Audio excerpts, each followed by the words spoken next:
Welcome to Flawless Shoe Reviews. These are two of the most popular shoes, the Hoka Clifton 10 and the Brooks Ghost 16. I'm going to break down the differences in their features, how they feel underfoot, performance wise, or if you want to use them as a lifestyle shoe. So let's look at the Clifton 10, which has had a major revamp from the Clifton 9. So we now have 40 mils of cushioning underneath your rear foot, 32 in the forefoot, giving you 8 mil drop. So that's the biggest drop we've seen in a Hoka shoe to date.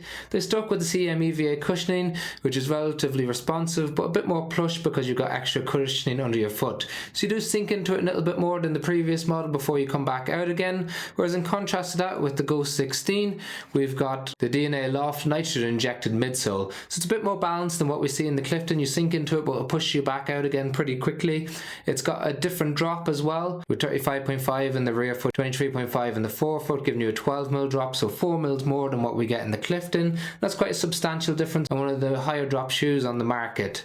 In terms of the amount of support that you get under your foot, well, we've got some mild sidewalls on the inside and the outside of the Ghost 16, and we've got a broad base support with some mild sole flaring underneath the forefoot to keep you centered in the shoe. So it's what we classify as a stable neutral shoe. It's got a neutral bed but some stability features to it.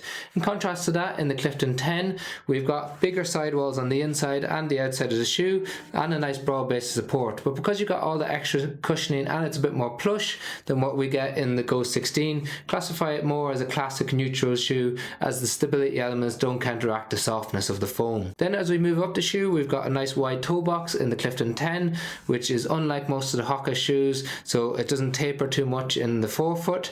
We've got plenty of space and a normal width in the Ghost 16. It comes in a wide and an extra wide, whereas the Clifton 10 just comes in a normal and a wide at the moment.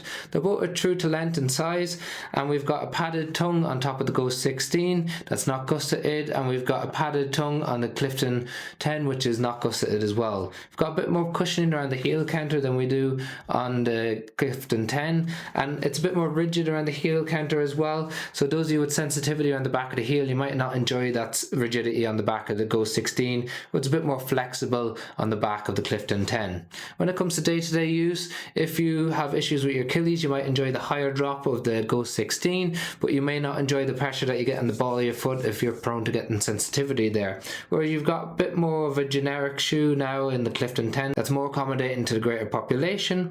When it comes to walking and standing, both of them are excellent options. For running, the Clifton 9 was a bit of an all-rounder, could do up-tempo workouts and faster workouts, but I feel the added weight of the Clifton 10, which comes in around 278 grams for size 9 men's US, as does the Ghost 16, it makes it a little bit slower of a shoe, so it's more useful for easy workouts, longer workouts, greater amount of time on your feet if you're out for a run. So I think we're still going to see that workhorse of a shoe, but not necessarily the variability in terms of being able to do faster workouts in it. The Ghost 16 is like your standard daily trainer, super reliable, really balanced, great for new runners, great for older runners who want just a stable shoe that gives you what it says on the tin.